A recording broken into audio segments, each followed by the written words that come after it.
Welcome back everyone. हमने last video में पढ़ लिया था सेंट्रल डोग्मा तक कि कैसे जेनेटिक इन्फॉर्मेशन फ्लो होती है, और वही चीज़ जो वायरसेस में होती है वो इन्फॉर्मेशन एक रिवर्स डायरेक्शन में फ्लो होती है। जैसे कैसे जाती है डीएनए से आरएनए, आरएनए से प्रोटीन।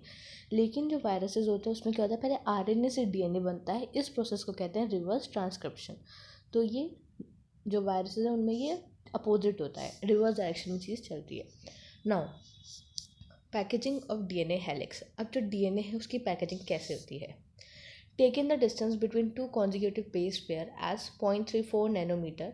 हमने ये डिस्टेंस लिया था कि जो दो हमारे बेस पेयर हैं उनके बीच में कितना डिस्टेंस होगा, 0.34 नैनोमीटर और 0.34 10⁻⁹ मीटर।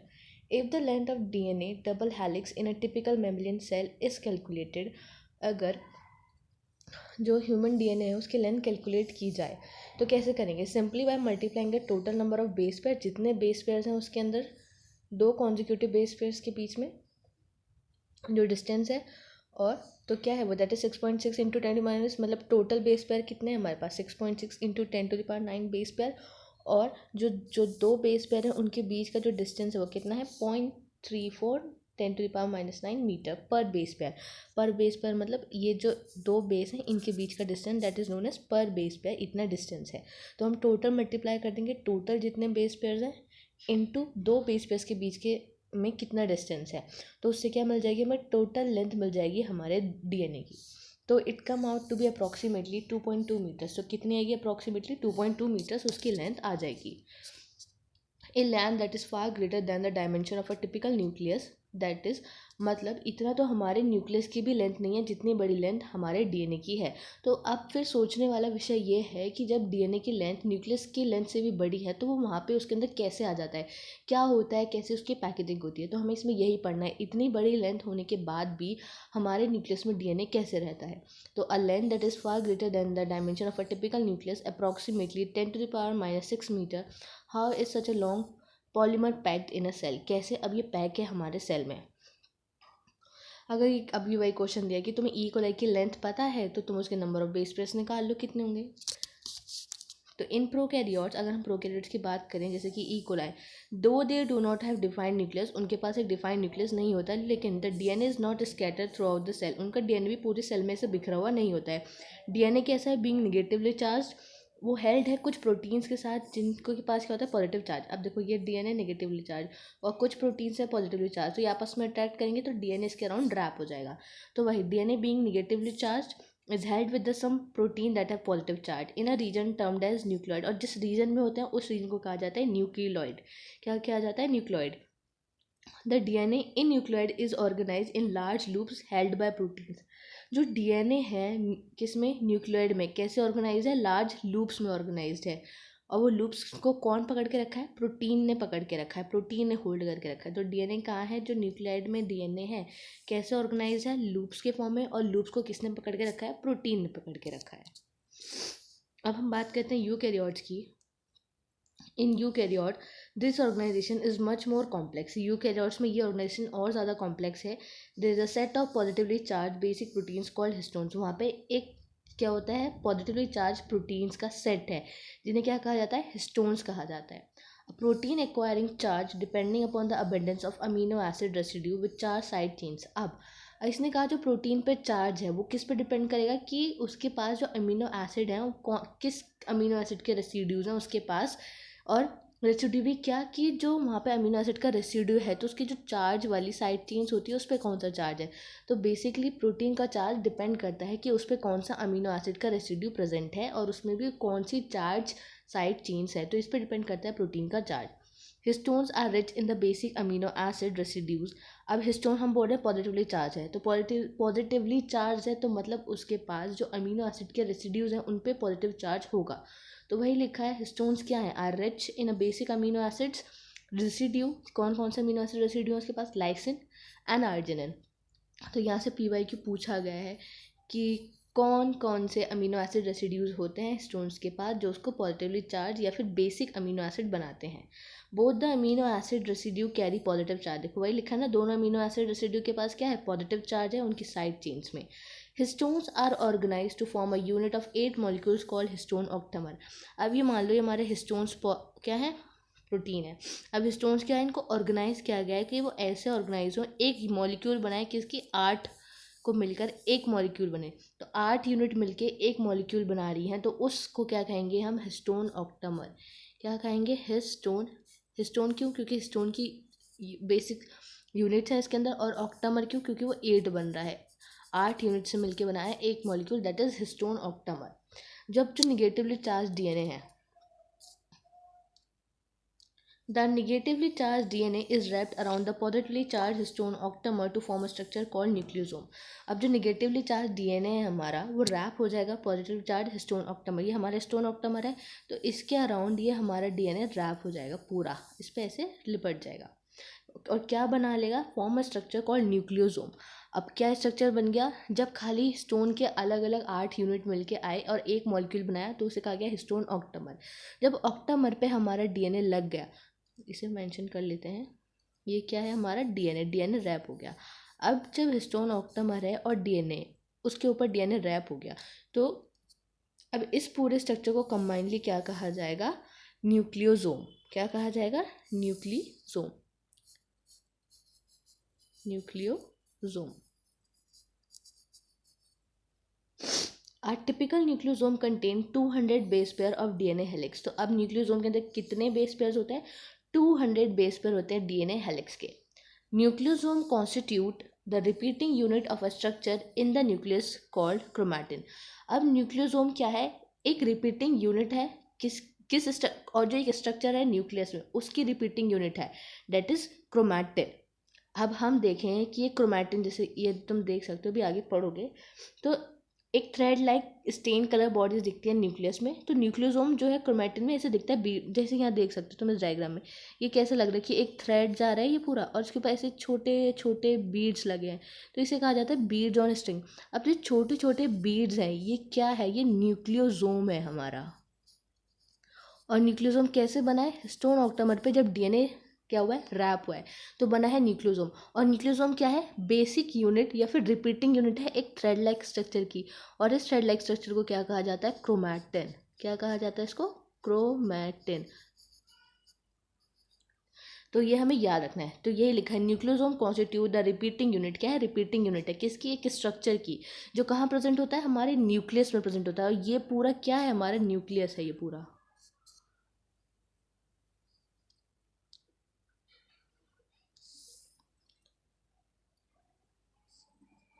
ये पूरा क्या है हमारा, न्यूक्लियस। तो न्यूक्लियस में एक स्ट्रक्चर मिलता है, दैट इज क्रोमैटिन, और उस क्रोमैटिन की जो रिपीटिंग यूनिट है, दैट इज न्यूक्लियोसोम। और न्यूक्लियोसोम किसको मिला के बनाया है, हिस्टोन, और उस पर हिस्टोन ऑक्टामर, उस पर लिपटे हुआ DNA, that is known as nucleosome. तो जब हम माइक्रोस्कोप में देखते हैं तो हमें कैसा लगता है, कि thread like stain colour bodies, मतलब जब इसको स्टेन किया जाता है तो लगता है एक धागा है, उस पर कलर बॉडीज प्रेजेंट है, तो ऐसा लगता है कि छोटी छोटी बीड्स लगी हुई हैं किसी स्ट्रिंग पे, इसलिए कहा गया है the chromatin thread-like stained color bodies seen in the nucleus, the nucleosome in the chromatin are seen as a beads on string structure। कैसे देखने मिलता है, bead on string, जैसे ये मैंने दिखाया कि ये क्या है, ये पूरा हमारा नीचे क्रोमैटिन है, उसके ऊपर ऐसे गोल गोल बीड्स हैं, दैट इज न्यूक्लियोसोम। यहाँ पे दूसरे कलर से मार्क करते हैं, रुको इससे देखते हैं। ये देखो, ये पूरा स्ट्रक्चर है ऐसे, ये हमारा जो है ये क्रोमैटिन है, पूरा क्रोमैटिन है ये सब क्रोमैटिन है, ठीक है। और उस पर ये जो हमारा स्ट्रक्चर है, ये जो छोटे छोटे से स्ट्रक्चर्स दिख रहे हैं हमें गोल गोल, दैट इज न्यूक्लियोसोम। तो ये क्या है, ये क्या है, न्यूक्लियोसोम। तो ये कैसे दिख रहा है, beads on string like structure. तो वही लिखा है, as seen as a beads on string structure when viewed under the electron microscope. और जब इसको हम इलेक्ट्रॉन माइक्रोस्कोप में देखते हैं तो कैसे लगता है, हमें बीड्स ऑन स्ट्रिंग जैसा दिखाई देता है। Theoretically how many such bead nucleosome do you imagine are present in a mammalian cell. अब आप अपना कैलकुलेशन लगाओ, बेसिक मैथ लगाओ कि कितना हो सकता है, ऐसे आप देख सकते हो। The bead on string structure in chromatin is packed to form the chromatin fibre. अब जो बीड ऑन स्ट्रिंग स्ट्रक्चर है क्रोमैटिन में, वो पैक होता है क्रोमैटिन फाइबर्स बनाने के लिए, फिर वो फर्दर कॉइल होते हैं और कंडेंस होते हैं मेटाफेज स्टेज पे सेल डिवीजन की, ताकि क्या बन सके, क्रोमोसोम। तभी हम कहते हैं कि बेस्ट स्टेज कौन सी है जहाँ पे हम क्रोमोसोम की स्टडी कर सकते हैं, दैट इज मेटाफेज। ये PYQ भी है और ये हम सेल वाले चैप्टर में भी पढ़ के आए हैं। तो कौन सी स्टेज सबसे बेस्ट होती है क्रोमोसोम्स के लिए? मेटाफेज। क्यों? क्योंकि वहाँ पे जो हमारा क्रोमैटिन फाइबर था वो कंडेंस्ड होके क्या बनाता है? क्रोमोसोम बनाता है। इसीलिए तो the bead on the string structure in the chromatin is packed to form the chromatin fibre. अब जो बीड ऑन स्ट्रिंग थे, हमारे जो स्ट्रक्चर है वो क्या बनेगा? मतलब बेसिकली इसका कहने का मतलब है जो वो क्रोमैटिन था वो पैक्ड होके अब क्रोमैटिन फाइबर बनाएगा। क्रोमैटिन फाइबर फर्दर कॉइल होके हमारे क्रोमोसोम्स बनाते हैं। तो ये सीक्वेंस हमें याद रखना है। सबसे पहले क्या आया? प्रोटीन्स थे positively charge, basic amino acids के रेसिड्यूज वहाँ प्रेजेंट थे, लाइसिन एंड आर्जिनिन, उनके पास पॉजिटिव चार्ज था, उनको कहा गया हमने हिस्टोन इनकी 8 यूनिट उठ के आई, इन्होंने हिस्टोन ऑक्टामर बनाया। फिर इसके ऊपर हमारा DNA रैप हुआ जो निगेटिवली चार्ज है। तो जब हिस्टोन ऑक्टामर पे DNA रैप हो गया उसे कहा न्यूक्लियोसोम। अब न्यूक्लियोसोम कहाँ प्रेजेंट है? जो हमारे न्यूक्लियस में एक स्ट्रक्चर प्रेजेंट होते हैं फाइबर या थ्रेड लाइक स्ट्रक्चर जिसे बोलते हैं क्रोमैटिन। क्रोमैटिन पे प्रेजेंट है हमारे न्यूक्लियोसोम। कैसा? एक रिपीटिंग यूनिट की तरह कि बार बार वो रिपीट होगा। और जब उसको इलेक्ट्रॉन माइक्रोस्कोप के अंदर व्यू किया जाता है तो कैसे दिखता है? वो Beed on string like structure दिखता है। फिर फर्दर हमारा क्रोमैटिन कंडेंस होता है और क्या बनाता है? Chromatin fibre. फिर क्रोमैटिन फाइबर और कंडेंस होता है, उसके बाद मेटाफेज स्टेज पे क्या बनते हैं? हमारे क्रोमोसोम्स। तो ये हमारा अभी तक हमने इतना पढ़ा कि ये ऐसे से हुआ। अब the packaging of chromatin at higher The packaging of chromatin at higher level require additional set of proteins. अब जो क्रोमेटिन था, क्रोमेटिन की पैकेजिंग और करनी है, क्रोमेटिन से क्रोमेटिन फाइबर बनाना है, फिर क्रोमेटिन फाइबर से क्रोमोसोम बनेगा। तो इसके लिए हमें एडिशनल सेट ऑफ प्रोटीन्स की आवश्यकता है जिनको कहा जाता है नॉन हिस्टोन क्रोमोसोमल प्रोटीन्स। क्या कहा जाता है उनको? नॉन हिस्टोन क्रोमोसोमल प्रोटीन्स कहा जाता है। नॉन हिस्टोन क्रोमोसोमल प्रोटीन्स वो प्रोटीन्स हैं जिनकी हमें फर्दर आवश्यकता है क्रोमैटिन से क्रोमैटिन फाइबर बनाने में, क्रोमैटिन फाइबर से क्रोमोसोम्स बनाने में। इन अ टिपिकल न्यूक्लियस, अगर हम न्यूक्लियस की बात करें तो कुछ रीजन है क्रोमैटिन का जो लूजली पैक होता है और स्टेन स्लाइड, इसलिए उसको क्या कहा जाता है? यूक्रोमैटिन।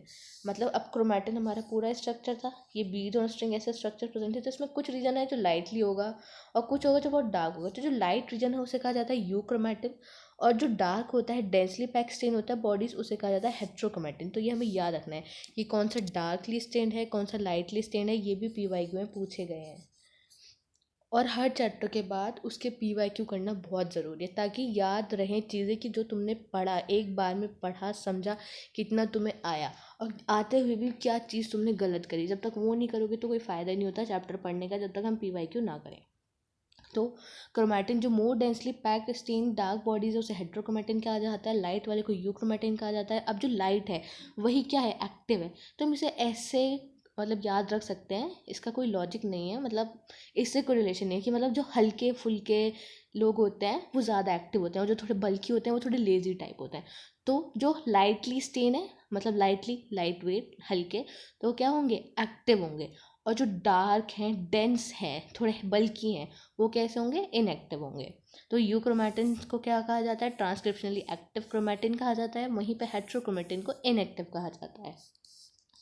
तो ये हमने पढ़ी पूरी DNA की पैकेजिंग कैसे होती है। Now the search for genetic material. अब जो सर्च हुई, जो एक्सपेरिमेंट्स हुए पता लगाने के लिए कि क्या है भाई जेनेटिक मटेरियल हमारा क्या है, कैसे पता चला, अब हम इसमें वो सब पढ़ेंगे।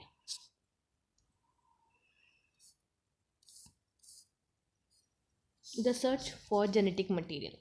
Even though the discovery of the nuclein by the Michener and the proposition for the principle of inheritance by Mendel were almost at the same time, but that the DNA act as a genetic material took long to be discovered and proven. कि जब उसकी discovery किसकी? Nucleon की bye मिशनर, और जो inheritance के principal Mendel ने दिए थे वो ऑलमोस्ट सेम टाइम पे आए थे, लेकिन तब भी काफ़ी समय लग गया ये बताने में कि DNA जेनेटिक मटेरियल की तरह काम करता है और इसको प्रूव करने में।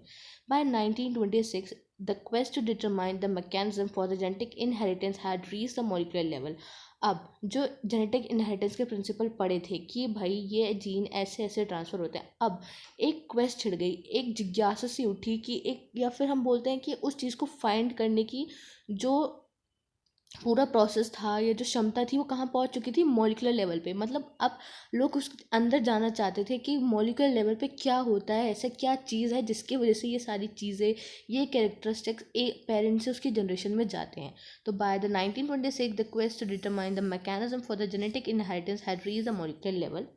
Previous discoveries by the George Mendel, Walter Sutton, Thomas Hunt Morgan, and the numerous other scientists had narrowed the search to the chromosome located in the nucleus of the Morse cell.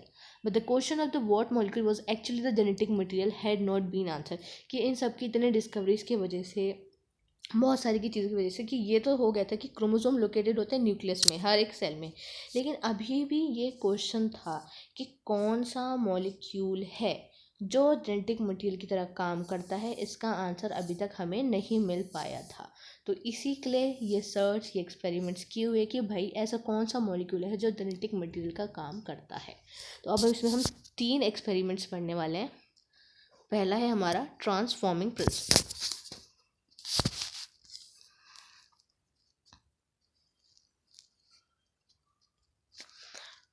Transforming principle. In 1928, Frederick Griffith, in a series of experiments with Streptococcus pneumoniae, कौन सा इन्होंने लिया, Streptococcus pneumonia bacteria लिया जो responsible है for pneumonia. ये question पूछते हैं ट्रांसफॉर्मिंग प्रिंसिपल में किसने क्या लिया था, कौन सा बैक्टीरिया लिया उन्होंने, स्ट्रेप्टोकोकस निमोनिया जो निमोनिया कॉज करता है। Witnessed a miraculous transformation in the bacteria, तो इन्होंने क्या देखा कि एक मिराकुलस, मतलब एक चमत्कार से कम ट्रांसफॉर्मेशन नहीं देखी इन्होंने बैक्टीरिया के अंदर। किसने, फ्रेडरिक ग्रिफिथ ने। तो इनका नाम भी याद रखना, ट्रांसफॉर्मिंग प्रिंसिपल में कौन आ रहे हैं, फ्रेडरिक ग्रिफिथ। कौन सा बैक्टीरिया आता है, स्ट्रेप्टोकोकस निमोनिया। अब बैक्टीरिया है ना कि बैक्टीरियोफेज है, बैक्टीरिया है स्ट्रेप्टोकोकस निमोनिया। इन्होंने एक मिराकुलस ट्रांसफॉर्मेशन देखी बैक्टीरिया में during the course of his experiment. जब उन्होंने एक्सपेरिमेंट करा तो देखा ए लिविंग ऑर्गेनिज्म, मतलब bacteria, had change in physical form, उसने अपनी फिजिकल फॉर्म चेंज कर ली। कैसे, अब वो देखते हैं। जब स्ट्रेप्टोकोकस निमोनिया बैक्टीरिया था उसको ग्रो किया उन्होंने, किस पे ग्रो किया, कल्चरल प्लेट पे ग्रो किया।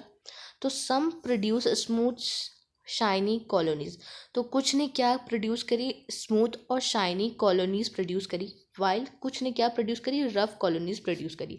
तो बेसिकली अब हम क्या देख रहे हैं, ये हमारी कल्चरल प्लेट थी, यहाँ पे हमारे बैक्टीरिया ग्रो करे, एक ने स्मूथ और शाइनी कॉलोनीज बनाई, एक ने रफ कॉलोनीज बनाई।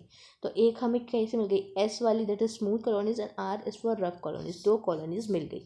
This is because the S strain bacteria have a mucus polysaccharide coat. अब ये क्यों था कि ये स्मूथ और शाइनी क्यों थी, क्योंकि यहाँ पे क्या था, म्यूकस पॉलीसेक्राइड की कोटिंग थी। म्यूकस किसकी कोटिंग थी, म्यूकस पॉलीसेक्राइड की कोटिंग थी।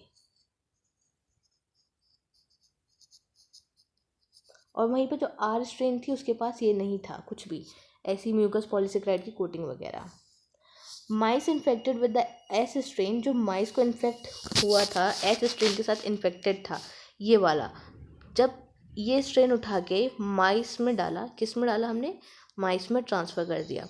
तो ये ही स्ट्रेन क्या था, वायरुलेंट, मतलब बीमारी कॉज करने वाला, वायरुलेंट था ये, ठीक है। वहीं पे तो और वो जो चूहा था वो डाई, मर जाता है, किसकी वजह से, निमोनिया की वजह से, निमोनिया हो गया उसको, मर गया। क्यों मर गया, क्योंकि निमोनिया यही कॉज कर रहा है, एस वाला स्ट्रेन, क्योंकि वही क्या है, वायलेंट, तो बीमारी कॉज करेगा। वहीं पे जब इन्फेक्शन हुआ माइस को विद आर स्ट्रेन, ये जब आर स्ट्रेन डाला गया माइस के अंदर तो क्या था, वहाँ पे चूहा मरता नहीं है, चूहा कैसा है, अलाइव है, जिंदा है। Do not develop any pneumonia, वहाँ निमोनिया होता ही नहीं है। तो अभी तक हमने ये देखा स्ट्रेप्टोकोकस निमोनिया को जब कल्चर प्लेट पे ग्रो करा तो उसने 2 टाइप की कॉलोनीज प्रोड्यूस करी, स्मूथ और रफ। स्मूथ कॉलोनी जो थी जिसको एस स्ट्रेन बोल रहे हैं, क्यों बोल रहे हैं, क्योंकि उसके पास कोटिंग थी म्यूकस पॉलीसेक्राइड की। आर स्ट्रेन वो थी रफ, वहाँ पे वो कोटिंग नहीं थी। फिर जब एस वाले को हमने माइस के अंदर इंजेक्ट करा तो देखा माइस को निमोनिया होता है और वो मर जाता है, क्योंकि एस स्ट्रेन ही कैसा है, हमारा वायरुलेंट है। आर स्ट्रेन जो है वहाँ पे माइस जिंदा रहता है, वो नहीं मरता, क्योंकि वहाँ वो स्ट्रेन जो है हमारा वायरुलेंट नहीं है। तो वही इन्होंने यहाँ लिखा है, एस स्ट्रेन जब इंजेक्ट किया माइस के अंदर तो माइस डाई, आर स्ट्रेन जब इंजेक्ट करा माइस में तो माइस लिव, जिंदा रहता है। अब Griffith was able to kill bacteria by heating them. Griffith क्या कर सकते थे, वो बैक्टीरिया को मार सकते थे उनको थ्रू हीटिंग, हीट करके।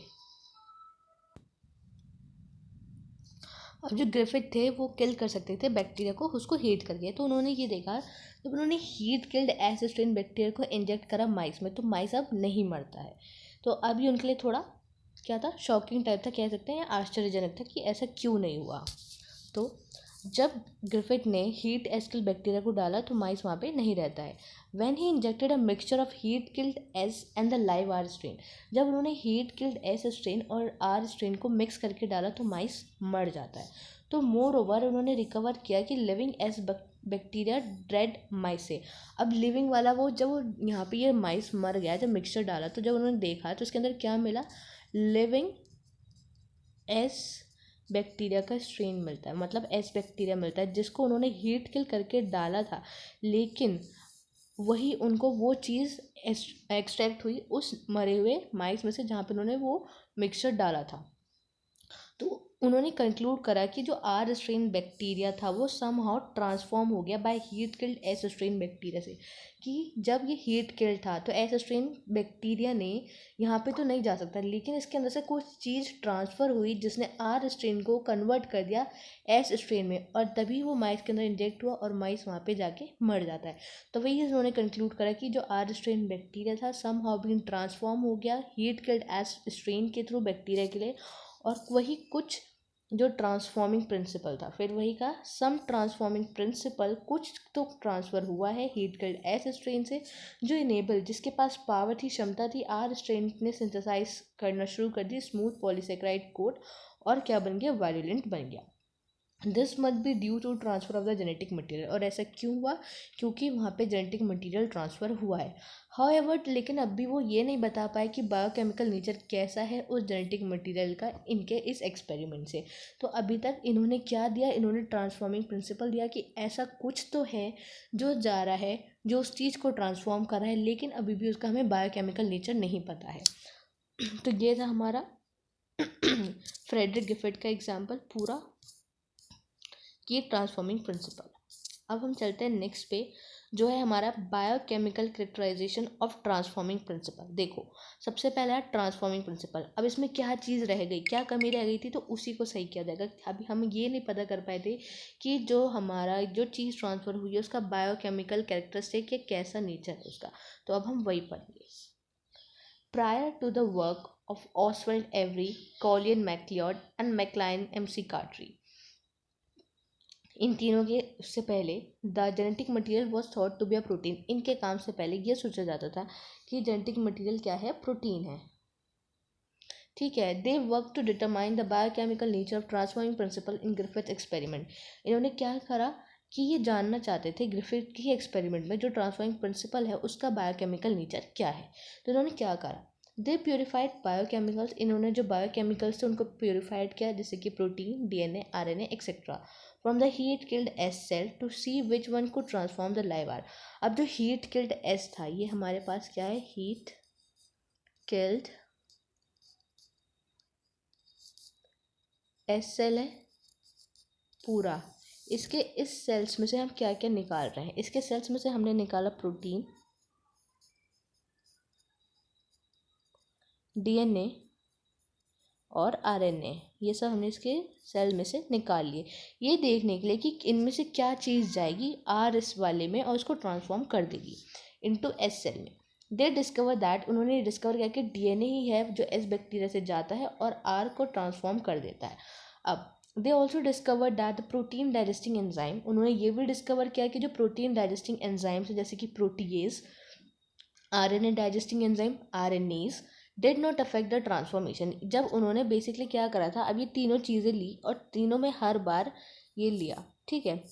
अब इसमें एक बार जब प्रोटीन है और DNA और RNA, इन तीनों को आइसोलेट किया, तो एक बार प्रोटीनेज डाल दिया, जब प्रोटीन खा गया, एक कंटेनर लिया उसमें प्रोटीन, DNA, RNA, एक में प्रोटीनेज डाल रहे हैं, एक में DNAs डाल रहे हैं, एक में RNAs डाल रहे हैं। जब RNAs डाला गया तब भी वहाँ पे ट्रांसफॉर्मेशन होती है, जब DNAs डाला गया तो वहाँ ट्रांसफॉर्मेशन नहीं हो रही है, और जब प्रोटीनेज डाल रहा है तो भी ट्रांसफॉर्मेशन होती है। तो इससे ये कंफर्म हो गया जब DNAs एंजाइम डाला जा रहा है तो वो DNA को खा जाएगा, तो बचे क्या, प्रोटीन और RNA। तो इनमें से कोई भी एबल नहीं है ट्रांसफॉर्मेशन कराने के लिए। जब DNAs एंजाइम नहीं डाला जा रहा है तो वही एबल है उस ट्रांसफॉर्मेशन को परफॉर्म कराने के लिए। तो इन्होंने साथ साथ ये भी डिस्कवरी की थी। तो they also discovered the protein digesting enzyme proteases, RNA digesting enzyme RNase, और ये कोई भी ट्रांसफॉर्मेशन को अफेक्ट नहीं कर दें। So the transforming substance was not a protein और आरएनए, इसलिए जो ट्रांसफॉर्मेशन सब्सटेंस है वो ना ही प्रोटीन है ना ही आरएनए है। जब डाइजेशन किया गया डीएनए एंजाइम का तो उसने इनहिबिट कर दिया ट्रांसफॉर्मेशन को, ट्रांसफॉर्मेशन वह नहीं हो पाई। तो यही सजेस्ट करता है कि डीएनए क्या है जो ट्रांसफॉर्मेशन कर रहा है, और उन्हें कंक्लूड करा कि डीएनए एक हेरिडिटरी मटीरियल है, जेनेटिक मटीरियल, लेकिन अभी भी सारे बायोलॉजिस्ट जो थे उससे कन्विंस नहीं थे। अब ये क्वेश्चन है कि क्या डिफरेंस है डीएनएज में और डीएनएज में। ये क्या है? डीएनए डाइजेस्टिंग एंजाइम, डीएनए को खाने वाला, डाइजेस्ट करने वाला एंजाइम, और DNA it's DNA mean deoxyribonucleic acid. तो अभी भी इन्होंने कंक्लूड तो कर दिया, लेकिन अभी भी बहुत सारे बायोलॉजिस्ट जो थे इनकी बात से कन्विंस नहीं थे।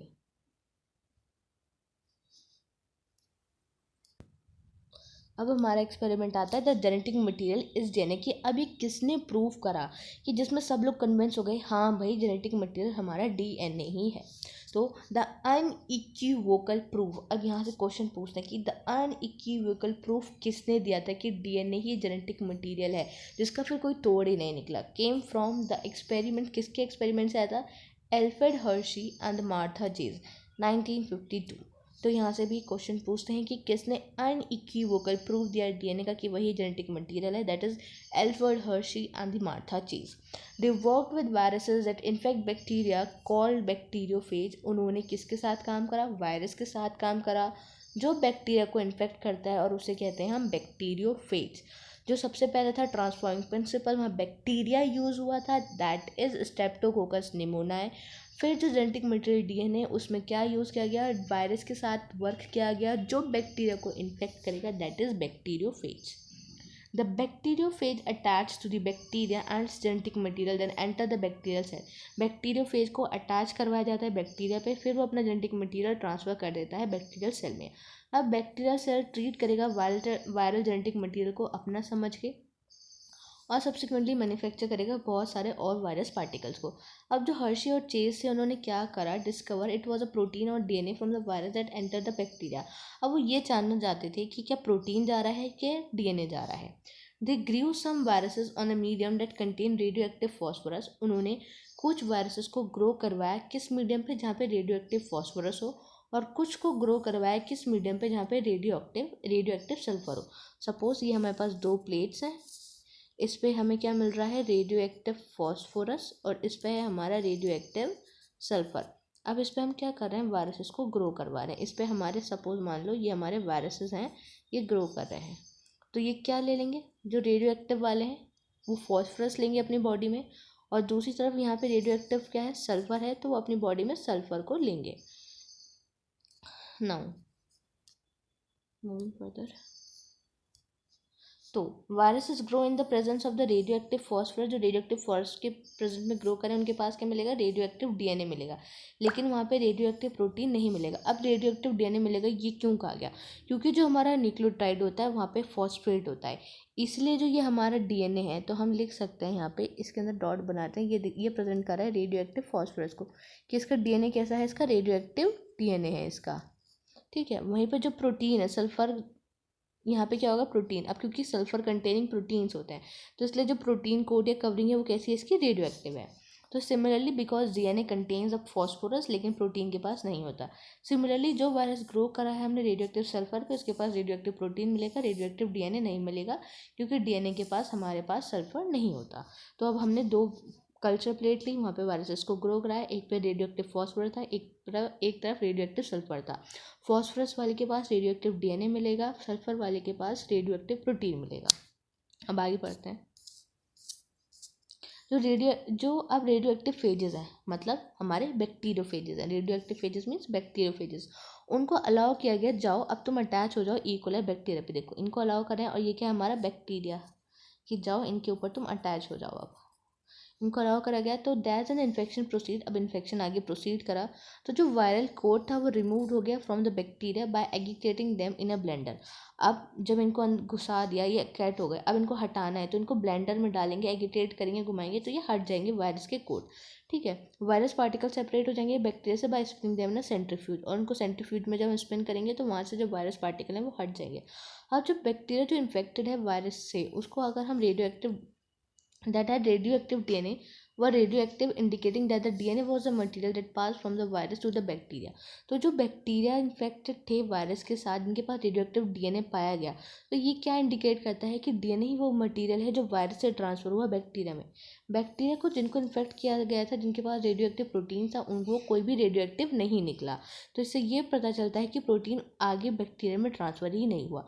तो जिनको रेडियोएक्टिव डीएनए के साथ किया गया था वहाँ रेडियोएक्टिव डीएनए मिला, जिनको रेडियोएक्टिव प्रोटीन के साथ किया गया था वहाँ रेडियोएक्टिव प्रोटीन नहीं मिला। तो इससे ये कंफर्म हो जाता है कि डीएनए ही वो जो मटेरियल है जो आगे प्रोजेनी में ट्रांसफर होता है। तो दिस इंडिकेट दैट, तो ये यही इंडिकेट करता है, this indicate that the protein did not enter the bacteria, जो प्रोटीन है वो बैक्टीरिया में नहीं गया from the viruses, and DNA is therefore the genetic material that is pass from virus to the bacteria. इसलिए DNA ही क्या है, हमारा जेनेटिक मटेरियल है जो पास होता है वायरस से बैक्टीरिया में। देखो ये डायग्रामेटिकली प्रेजेंट किया गया। अब ये बैक्टीरियोफेज था, इसके पास क्या है, रेडियोएक्टिव। अब ये भी क्वेश्चन पूछते हैं कि जो रेडियोएक्टिव था वो कौन सा है, सल्फर 35, और जो फॉस्फोरस था दैट इज 32। तो radioactive label DNA, radioactive protein capsule. अब यहाँ पे इसको प्रोटीन से इन्फेक्ट किया गया रेडियोएक्टिव वाले से, और ये रेडियोएक्टिव डीएनए इन्फेक्शन हुआ, फिर ब्लेंडिंग हुई, इनके कोट को हटाया गया, सबको सेंट्रीफ्यूज करके पूरा हटा दिया गया, देखा गया यहाँ पे कोई भी रेडियोएक्टिविटी नहीं मिली या रेडियोएक्टिव फॉस्फोरस मिला, जिससे ये कंफर्म हो गया कि वही नो रेडियोएक्टिव डिटेक्ट हुआ सेल्स में, यहाँ पे रेडियोएक्टिव फॉस्फोरस डिटेक्ट हो गया सेल्स में, कोई भी रेडियोएक्टिविटी नहीं मिली सुपरनेटेड में। मतलब जिनको ये समझ सकते हैं, ये हमारा ये है, ये सेंट्रीफ्यूज करने की मशीन है, सेंट्रीफ्यूगल मशीन, और इसमें रखा, जब इसको रोटेट करेंगे ऐसे तो ये अलग होगा, एक बन गया सुपरनेटेंट होता है ऊपर की तरफ मिलने वाला, और जो नीचे होता है, तो जब हमारा लिक्विड दो पार्ट में डिवाइड होता है, एक होता है ऊपर सुपरनेटेंट, सुपरनेटेंट होता है ऊपर वाला पोर्शन, तो कोई भी रेडियोएक्टिविटी डिटेक्ट नहीं हो सुपरनेटेंट में, मतलब इसके प्रोटीन कोड यहाँ पे एकदम नॉर्मल था, और यहाँ रेडियोएक्टिविटी मिली सुपरनेटेंट में, क्योंकि इसका प्रोटीन कोड जो कोड था वो कैसा था, रेडियोएक्टिव था। तो इससे ये कन्फर्म हो गया कि हमारा डीएनए ही जेनेटिक मटेरियल है जो ट्रांसफर होता है एक प्रोजेनी से दूसरी प्रोजेनी। और किसने किया था, ये एल्फ्रेड हर्शी एंड मार्था चीज। कौन से रेडियोएक्टिव मॉलिक्यूल्स लिए थे, सल्फर का 35, फॉस्फोरस का 32। Now properties of genetic material DNA versus RNA, क्या क्या प्रॉपर्टीज होनी चाहिए जेनेटिक मटेरियल की। From the foregoing discussion it is clear that the debate between protein versus DNA as genetic material was unequivocally resolved from the Hershey-Chase experiment.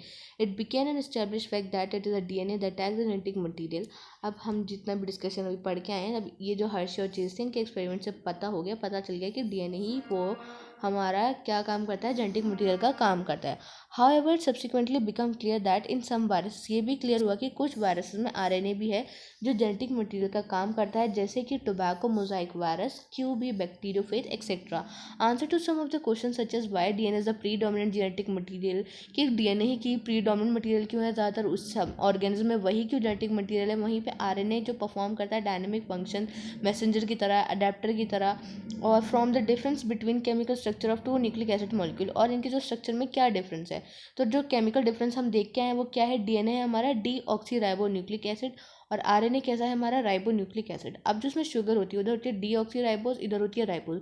Ribose की second position पे वहाँ पे oxygen present होता है, वहीं पे DNA में उसकी सेकंड पोजीशन से वो ऑक्सीजन हट जाता है, इसलिए उसे कहा जाता है D oxy ribo nucleic acid, और वो हो जाता है राइबो न्यूक्लिक एसिड। ये तो इसका केमिकली स्ट्रक्चर में डिफरेंस था।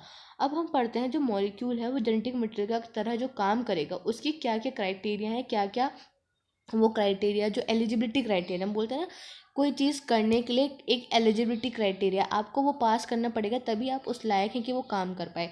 वैसे ही जेनेटिक मटेरियल की तरह काम करने के लिए कुछ क्राइटेरिया हैं, जब आप वो फिल कर पाओगे तभी आप जेनेटिक मटेरियल कहला पाओगे। तो क्या क्या वो क्राइटेरिया देखते हैं। It should be able to generate its replica, उसे अपनी रेप्लिका अपनी कॉपी बनाने की उसके पास क्षमता होनी चाहिए।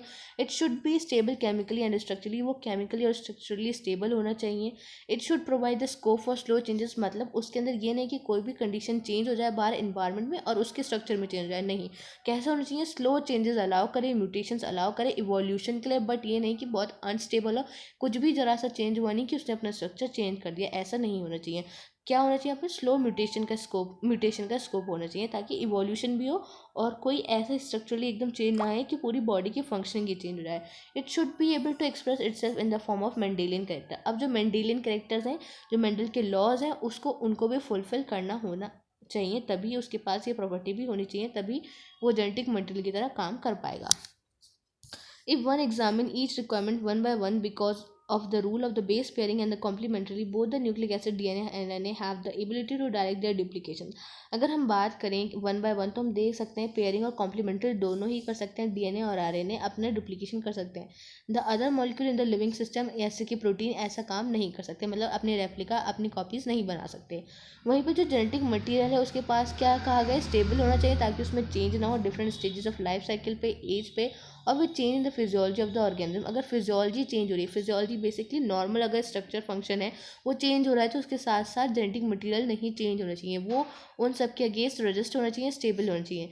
Stability as one of the property of the genetic material was very evident in Griffith transforming principle itself that the heat which killed the bacteria at least did not destroy some of the properties of the genetic material. अब वही कहा कि stability एक बहुत important criteria है. जैसे कि हमने ग्रिफिथ के एक्सपेरिमेंट में भी देखा, उसने हीट किल करा, उसने उसमें चेंजेस लाए, लेकिन तब भी जो उसकी स्टेबिलिटी थी, जो उसका स्ट्रक्चर था वो मेंटेन रहा, तभी वो heat killed S strain R को लाइव एस स्ट्रेन में चेंज कर पाया.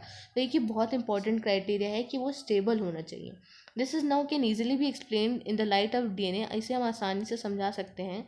This is now can be easily explained in the light of DNA that the two strands being complementary, it's separated by heating, come together when appropriate condition are provided. मतलब हमारे DNA के दो strands होते हैं जिनको हम divide कर सकते हैं हीट के थ्रू, लेकिन जब वापस से इनको लाए जाएंगे तो अटैच हो जाएंगे, एक दूसरे के कॉम्प्लीमेंट्री होते हैं, और जब भी सुटेबल कंडीशन हो जाएगी एक दूसरे से वापस से ही साथ में आ जाएंगे और अटैच हो जाएंगे जब अप्रोप्रिएट कंडीशन वापस से दी जाएगी.